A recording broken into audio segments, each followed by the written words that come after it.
Welcome to Sparks academy. So இன்னைக்கு இந்த வீடியோவில் நம்ம என்ன பார்க்க போறோம் அப்படின்னா வாட்டர் குவாலிட்டி பேராமீட்டர்ஸ் பற்றி தான் பார்க்க போறோம். அதுவும் பர்டிகுலர்லி வாட்டர் ஹார்ட்னஸ்னா என்ன, ஸோ அதை எப்படி டிட்டர்மைன் பண்ணலாம், அதுக்கான ஃபேக்டர்ஸ் என்ன அப்படின்றதான் இன்னைக்கு நம்ம பார்க்க போறோம். ஸோ TNMAWSல சானிட்டரி இன்ஸ்பெக்டருக்கான இன்டர்வியூ டேட் January 22 அனௌன்ஸ் பண்ணியிருக்காங்க. ஸோ உங்களுக்கு இந்த வீடியோ கண்டிப்பாக யூஸ்ஃபுல்லாக இருக்கலாம். So water quality parameters and ஹார்ட்னஸை பற்றி உங்களுக்கு கொஸ்டின்ஸ் கேட்கலாம். அதே மாதிரி RRB JEE CBT 2 ஸோ உங்களுக்கான என்விரான்மெண்ட்ல இந்த பர்டிகுலர் டாபிக் இருக்கு. ஸோ உங்களுக்காகவும் இது யூஸ்ஃபுல்லாக இருக்கும். அண்ட் சிவில் இன்ஜினியர் ஆஸ்பிரண்ட்ஸ் உங்களுக்கு என்விரான்மெண்ட்ல பர்டிகுலர்லி இந்த டாபிக் இருக்கு. ஸோ நீங்களும் இந்த வீடியோவை பார்க்கலாம். அண்ட் வாட்டர் குவாலிட்டி பேராமீட்டர்ஸ்ல பர்டிகுலர்லி 3 டைப் இருக்கு. ஒன்று physical water quality parameters and chemical parameters and biological parameters. இது 3 தான் நீங்கள் டிட்டர்மைன் பண்ணுவீங்க. ஸோ குடிக்கிற தண்ணியை நீங்கள் எடுத்து பார்க்கும்போது ஃபர்ஸ்ட் உங்களுக்கு என்ன டிஃப்ரென்ஸ் தெரியும் அப்படின்னா, சப்போஸ் அதில் கலரில் ஏதாவது டிஃப்ரென்ஸ் இருந்துச்சு அப்படின்னா நீங்கள் கண் கூட அதை பார்க்க முடியும். ஸோ கலர் டிஃப்ரென்ஸ் எப்படி நீங்கள் தெரியும் அப்படின்னா, ஒரிஜினலாக நம்ம ட்ரிங்கிங் வாட்டர் கலர்லெஸ்ஸாக இருக்கும். சப்போஸ் அங்கே ஏதாவது இம்ப்யூரிட்டிஸ் இருந்துச்சு அப்படின்னா அங்கே ஒரு கலர் ஏஜென்ட் இருக்கும். ஸோ அதனால நீங்கள் அந்த கலரை வச்சு அந்த குவாலிட்டி ஆஃப் வாட்டர் நீங்கள் டிட்டர்மைன் பண்ணலாம். அது மட்டும் இல்லாமல் டேஸ்ட் அண்ட் ஆர்டர். ஸோ வாட்டரோட டேஸ்ட் என்னன்றது உங்களுக்கு தெரியும். அது டேஸ்ட்லெஸ்ஸாக இருக்கும், அதே மாதிரி ஓடர்லெஸ்ஸாக இருக்கும். சப்போஸ் அதில் ஏதாவது இம்ப்யூரிட்டி இருந்துச்சுன்னா அங்கே ஏதாவது டேஸ்ட் உங்களுக்கு தெரிய வாய்ப்பு இருக்கு. ஸோ அப்படியும் நீங்க குவாலிட்டி பேராமீட்டர்ஸை செக் பண்ணலாம். அதே மாதிரி அங்க ஏதாவது சாலிட் சஸ்பெண்ட் ஆகி இருந்துச்சு அப்படின்னா, டிசால்வ்டா இருந்துச்சு அப்படின்னா டர்பிடிட்டியும் அது இன்க்ளூட் பண்ணும். டர்பிடிட்டினா என்ன, ஒரு கலங்கலான தன்மை. ஸோ டர்பிடிட்டி இருந்துச்சு அப்படின்னா அந்த பர்டிகுலர் வாட்டரோட டெம்பரேச்சரும் அதிகமாகும். டெம்பரேச்சர் அதிகமான என்ன பிரச்சனை அப்படின்னு பாத்தீங்கன்னா, டெம்பரேச்சர் அதிகமான அந்த வாட்டருக்கு ஆக்சிஜன் ஹோல்டிங் கெப்பாசிட்டி கம்மியாயிடும். ஸோ அப்படின்னும் போது ஆக்சிஜனோட டிமாண்டு கம்மியாயிடும். ஸோ அப்படின்னும் போது அதுவும் ஒரு பர்டிகுலர் பேராமீட்டர் தான். அண்ட் எலக்ட்ரிக்கல் கண்டக்டிவிட்டி இதையும் நீங்க செக் பண்ற மாதிரி இருக்கும். ஏன் அப்படின்னா பர்டிகுலர்லி வாட்டர்ல எந்த அயான்ஸும் இருக்காது.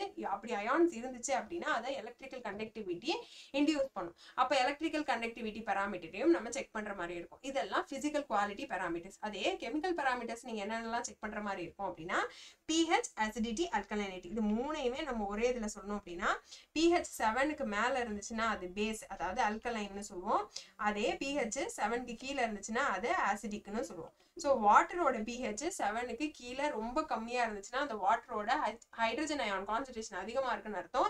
அதே மாதிரி 7க்கு மேல இருந்துச்சுன்னா அங்கே OH மைனஸ் அயான்ஸோட கான்சன்ட்ரேஷன் அதிகமா இருக்குன்னு அர்த்தம். அப்போ அது ஆல்கலைனா இருக்குன்னு அர்த்தம். ஸோ இந்த மாதிரி தான் நம்ம கெமிக்கல் பேராமீட்டர்ஸ்ல டிட்டர்மைன் பண்ணுவோம்.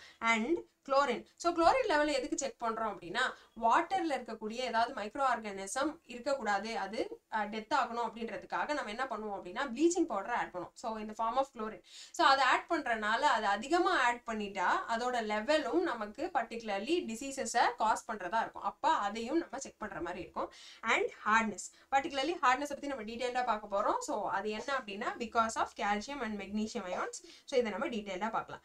இது வேற என்னென்ன பேராமீட்டர்ஸ் செக் பண்ணுவோம் அப்படின்னா, dissolved oxygen and biological oxygen demand. So more or less ரெண்டுமே சேம் கான்செப்ட் தான். நான் முன்னாடியே சொன்ன மாதிரி டெம்பரேச்சர் அதிகமானா அந்த தண்ணிக்கு ஆக்சிஜன் ஹோல்டிங் கெப்பாசிட்டி குறைஞ்சிரும் அப்படின்னு சொன்னேன் இல்லையா. ஸோ அப்போ டிசால்வ்ட் ஆக்சிஜன் ஏன் தேவை அப்படின்னா, ஒரு குளத்தையே எடுத்துக்கோங்க. ஸோ அங்கே எல்லாம் மீனெல்லாம் இருக்கும். ஸோ அங்கே நிறைய உயிரினங்கள் இருக்கும். ஸோ அதுக்கு என்ன தேவை அப்படின்னா ஆக்சிஜன் தேவை. ஸோ அப்போ ஆக்சிஜன் அங்கே அதிகமாக இருக்க இடத்துல கம்மியாக இருக்கக்கூடாது. ஸோ அங்கே டிசால்வ்ட் ஆக்சிஜனையும் நம்ம செக் பண்ணுற மாதிரி இருக்கும். அதே மாதிரி நம்ம குடிக்கிற தண்ணியிலையும் டிசால்வ்ட் ஆக்சிஜன் எவ்வளோ இருக்குன்றதையும் நம்ம செக் பண்ணி தான் ஆகணும்.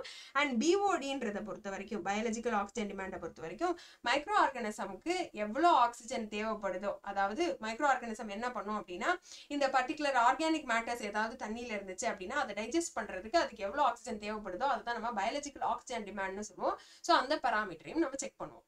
அது மட்டும் இல்லாம பயாலஜிக்கல் பேராமீட்டர்ஸ் ஆஃப் வாட்டரான பாக்டீரியா இருக்கா, ஆல்கே இருக்கா, வைரஸ் இருக்கா, ஸோ இது எல்லாத்தையும் நம்ம செக் பண்ணுவோம். இது எல்லாமே வாட்டர் குவாலிட்டி பேராமீட்டர்ஸ். இதுல பர்டிகுலர்லி நம்ம இன்னைக்கு என்ன பார்க்க போறோம்னா வாட்டர் ஹார்ட்னஸ் பத்தி தான் பார்க்க போறோம். ஸோ வாட்டர் ஹார்ட்னஸ்னா என்ன, எப்படி அதை நம்ம கண்டுபிடிக்கிறோம் அப்படின்னா, வாட்டர் ஹார்ட்னஸ் எதனால வருது அப்படின்னா due to the presence of இந்த calcium and magnesium ions. So ஏன் பர்டிகுலர்லி நம்ம இது அயான்ஸ்ன்னு சொல்றோம்னா, இது ஒரு கெமிஸ்ட்ரி டேர்ம். ஸோ ஆட்டமா இருக்கும்போது கால்சியம் மெக்னீசியம் இப்படி எழுதுவோம். அதே இது கால்சியம் 2 எலக்ட்ரான்ஸை லூஸ் பண்ணிடுச்சு அப்படின்னா அதை நம்ம பாசிட்டிவ் அயானா எழுதுவோம், 2+ எழுதுவோம். அதே மாதிரி மெக்னீசியமுக்கு 2+ எழுதுவோம்.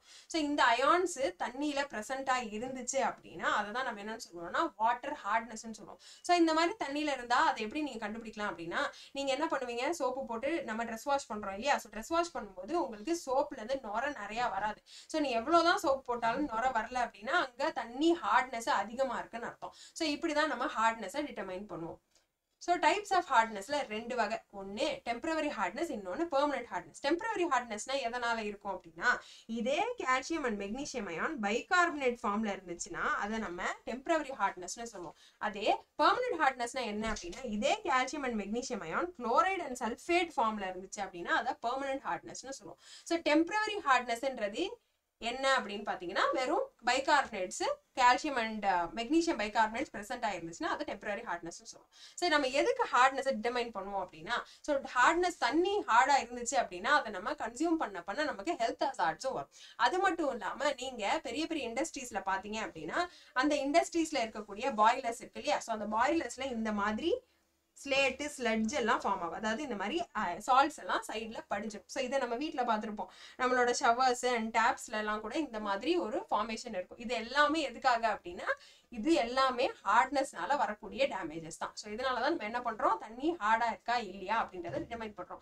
ஸோ ஹார்ட்னஸ் எதனால வரும் அப்படின்னா, கிரவுண்ட் வாட்டர்ல, ஸோ நம்ம கிரவுண்ட்ல இருந்து தண்ணி எடுக்கிறோம். ஸோ அப்படின்னும் போது அங்க ஏதாவது கால்சியம் அண்ட் மெக்னீசியம் அயான்ஸ் அதிகமா இருந்துச்சு அப்படின்னா அது நார்மலாவே நமக்கு என்ன ஆயிடும், டேப்ல வரும்போதும் அதே ஹார்ட்னஸோட வரும். அப்படி வந்துச்சு அப்படின்னா அந்த டேப்ல இந்த மாதிரி ஃபார்மேஷன்ஸ் இருக்கும்.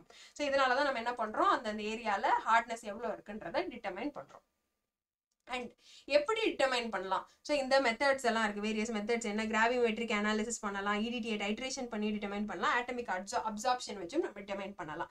ஸோ டெம்பரரி ஹார்ட்னஸ் நீங்க எப்படி டிட்டர்மைன் பண்ணலாம், ஜஸ்ட் நீங்க என்ன பண்ணலாம்னா தண்ணியை கொதிக்க வச்சு நீங்க யூஸ் பண்ணாலே போதும். ஸோ கொதிக்க வச்சு யூஸ் பண்ணாலே என்ன ஆகும் அப்படின்னா, அந்த டெம்பரரி ஹார்ட்னஸை நீங்க ரிமூவ் பண்ணிடலாம். ஸோ அது பேர்லேயே இண்டிகேட் பண்ணுது. டெம்பரரி ஹார்ட்னஸ்னும் போது நீங்க வெறும் பாயில் பண்ணியே அதை நீங்க யூஸ் பண்ணிக்கலாம். அதே அது பெர்மனன்ட் ஹார்ட்னஸா இருந்துச்சுன்னா, சே ஃபார் எக்ஸாம்பிள் அந்த கால்சியம் மெக்னீசியம் அயான்ஸ் சல்ஃபேட் ஃபார்ம்ல இல்ல குளோரைட் ஃபார்ம்ல இருந்துச்சு அப்படின்னா அதை பெர்மனன்ட் ஹார்ட்னஸ்னு சொல்றோம். ஸோ அப்படி இருந்துச்சு அப்படின்னா நீங்க அதை எப்படி கண்டுபிடிப்பீங்க அப்படின்னா, இந்த EDTA டைட்ரேஷன் மெத்தடை வச்சு தான் கண்டுபிடிப்பீங்க. ஏன் பர்டிகுலர்லி நம்ம இந்த EDTA-வை எடுத்திருக்கோம். EDTA என்ன அப்படின்னு பாத்தீங்கன்னா, ethylene diamine tetraacetic acid. So இந்த பர்டிகுலர் கெமிக்கலை நீங்க ஏன் யூஸ் பண்றீங்க, EDTA டைட்ரேஷன் வச்சு எதுக்கு கண்டுபிடிக்கிறீங்க அப்படின்னா, இது ஒரு எக்கனாமிக் மெத்தட். ஸோ ஈஸியா நீங்க கண்டுபிடிச்சிடலாம். அதே மாதிரி சிங்கிள் ஸ்டெப்ல நடந்துரும். ஸோ அப்படின்னும் போது உங்களுக்கு ஹார்ட்னஸை ஈஸியா டிட்டர்மைன் பண்ணிட முடியும். அதனால நீங்க இந்த EDTA டைட்ரேஷன் மெத்தடை யூஸ் பண்றீங்க. ஸோ இந்த EDTA-ஓட ஃபுல் ஃபார்மா உங்களுக்கு எங்க வேணா கேட்கலாம். So ethylene diamine tetraacetic acid. So இந்த ஃபார்ம்ல யூஸ் பண்ணலாமா அப்படின்னு பாத்தீங்கன்னா, டைசோடியம் ஃபார்ம்ல யூஸ் பண்ணுவோம். ஸோ அதை பார்க்கலாம். ஓகே, ஃபர்ஸ்ட் நம்ம என்ன பண்ணுவோம் அப்படின்னா, ஸ்டாண்டர்டைசேஷன் ஆஃப் EDTA பண்ணுவோம். ஸோ ஸ்டாண்டர்டைசேஷன் ஆஃப் EDTA எதை வச்சு பண்ணுவோம் அப்படின்னா, ஏதாச்சும் ஒரு பிரைமரி ஸ்டாண்டர்டை வச்சு பண்ணுவோம். சே ஃபார் எக்ஸாம்பிள் அது கால்சியம் சால்ட்டா இருக்கலாம், இல்லை ஜிங்க் சால்ட்டா இருக்கும். ஸோ அதை வச்சு நம்ம என்ன பண்ணுவோம் அப்படின்னா ஸ்டாண்டர்டைஸ் பண்ணுவோம். அதை வச்சு EDTA-ஓட பர்டிகுலர் மொலாரிட்டி நம்ம கண்டுபிடிச்சிடலாம். அதுக்கப்புறம் அதை வச்சு நம்ம என்ன பண்ணலாம் அப்படின்னா, இந்த பர்டிகுலர் வாட்டரோட ஹார்ட்னஸை டைட்ரேஷன் வச்சு கண்டுபிடிக்கலாம். ஸோ அதுக்காக தான் நம்ம என்ன பயன்படுத்துறோம்னா, இண்டிகேட்டரை பயன்படுத்துறோம். ஏன் இண்டிகேட்டரை பயன்படுத்துறோம் அப்படின்னா, இப்படி நம்ம பியூரெட்ல நம்ம EDTA எடுத்துப்போம். அதே மாதிரி கோனிக்கல் ஃபிளாஸ்க்ல நம்ம என்ன எடுத்திருப்போம் அப்படின்னா வாட்டர் எடுத்திருப்போம். ஸோ இப்படி ஒன்னொன்னா டைட்ரேட் பண்ணிட்டே வருவோம். EDTA-வும் கலர்லெஸ், அதாவது வெள்ளை கலர்ல இருக்கும். அதே மாதிரி வாட்டரும் கலர்லெஸ். ஸோ இப்படி டைட்ரேட் பண்ணிட்டே இருக்கும்போது உங்களுக்கு எண்ட் பாயிண்ட் எதுன்னு தெரியாது. ஸோ எவ்வளவு ஹார்ட்னஸ்ன்னு உங்களுக்கு டிட்டர்மைன் பண்ண முடியாது. அப்படின்னும் போது நீங்க என்ன பண்ணுவீங்கன்னா, இந்த இண்டிகேட்டரை யூஸ் பண்ணுவீங்க. இது பேர் என்ன அப்படின்னு பாத்தீங்கன்னா EBT இண்டிகேட்டர்னு சொல்லுவோம். That is eriochrome black T. So இந்த இண்டிகேட்டரை நீங்க யூஸ் பண்ணி என்ன பண்ணுவீங்கன்னா, கலர் சேஞ்சை டிட்டர்மைன் பண்ணுவீங்க. ஸோ கலர் சேஞ்ச் என்னவா இருக்கும் அப்படின்னு பாத்தீங்கன்னா, இந்த ஒயின் ரெட் கலர்ல இருந்து இந்த ப்ளூ கலர்ல மாறும். ஸோ ப்ளூ கலர்ல மாறும்போது ஸோ அந்த பர்டிகுலர் டைம் தான் நம்ம என்னன்னு சொல்லுவோம்னா எண்ட் பாயிண்ட்னு சொல்லுவோம். ஃபர்ஸ்ட் என்ன நடக்குது, ஹார்ட் வாட்டரான கால்சியம் அண்ட் மெக்னீசியம் இருக்கும். ஸோ அப்போ ஃபர்ஸ்ட் நீங்க இந்த கோனிக்கல் ஃபிளாஸ்க்ல எடுத்திருக்கும் போது நீங்க என்ன பண்ணுவீங்க, இந்த EBT இண்டிகேட்டரை ஆட் பண்ணுவீங்க. ஸோ ஆட் பண்ண உடனே உங்களுக்கு என்ன கிடைக்கும்னா ஒரு ஒயின் ரெட் கலர் கிடைக்கும். அதுக்கப்புறம் நீங்க கொஞ்சம் கொஞ்சமா டைட்ரேட் பண்ணிட்டே இருப்பீங்க. EDTA எப்போ அதுக்கு கம்ப்ளீட்டா தேவைப்பட்டு முடியுதோ அந்த டைம்ல என்ன ஆகும் அப்படின்னா, கால்சியமும் EDTA-வும் சேர்ந்து ஒரு காம்ப்ளெக்ஸ் ஃபார்ம் பண்ணிடும்.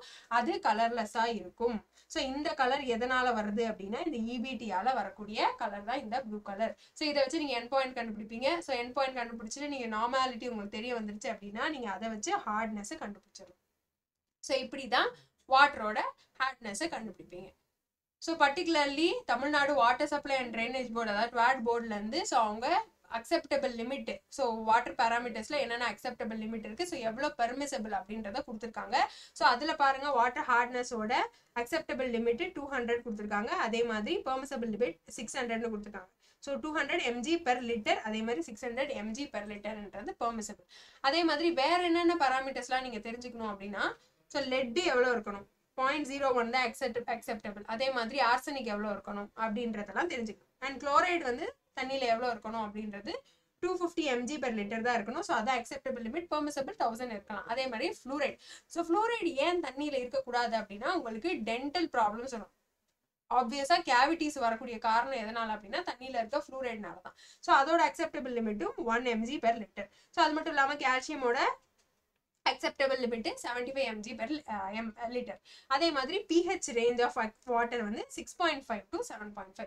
ஸோ இது நியூட்ரலா இருக்குமா அப்படின்னு கேட்டீங்கன்னா உங்களுக்கு வாட்டரோட pH எவ்வளோன்னு கேட்டோன்னே நீங்க 7 சொல்லுவீங்க, தட் இஸ் நியூட்ரல்னு சொல்வீங்க. ஸோ இது வந்து அசிடிக் ரேஞ்ச்லேயும் வரும், பேசிக் ரேஞ்ச்லேயும் வரும். 6.5லேருந்து 8.5 வரைக்கும் pH அக்செப்டபிள் ரேஞ்ச். அதே மாதிரி வேற என்ன மாதிரி TN MAWSல கொஸ்டின் கேட்டிருக்காங்க அப்படின்னா NTU அதாவது நெஃப்ளோமெட்ரிக் டர்பிடிட்டி யூனிட். ஸோ எதை மெஷர் பண்ணக்கூடிய பராமீட்டர், எதை மெஷர் பண்ணக்கூடிய யூனிட்னு கேட்டிருக்காங்க. ஸோ டர்பிடிட்டியை மெஷர் பண்ணக்கூடிய யூனிட் தான் NTU. ஸோ அதையும் நல்லா பார்த்துக்கோங்க.